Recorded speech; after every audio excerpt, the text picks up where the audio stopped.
一定要引起注意了，我们的小邻居又搞事儿了。日本不仅成立了对华战略小组，专门针对中国充满了不友好和对抗，还再一次狮子大开口，告上了联合国。环球网报道，日本向联合国大陆架界限委员会提出冲之鸟礁以南大陆架延伸申请。之所以延伸冲之鸟礁大陆架，是因为日本想将周围70万平方公里的海域划为其专属经济区。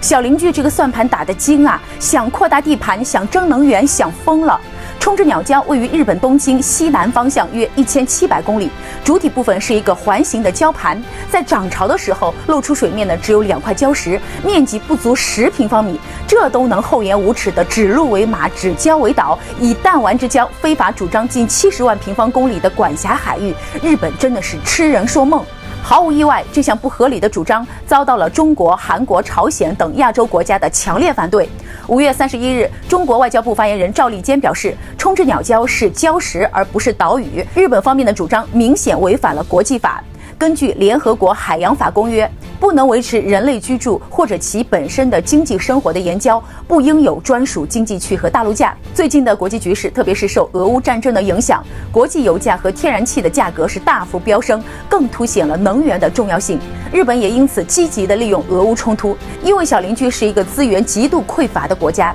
再加上前段时间拜登放话说要推进日本进安理会，有了美国的撑腰，所以日本现在是有恃无恐，频频搞事儿，在海岛资源上是绞尽脑汁儿。只是周边的国家绝对不会坐视不管，都不会惯着他这个臭毛病。这种苗头一露头就得打，打服才行。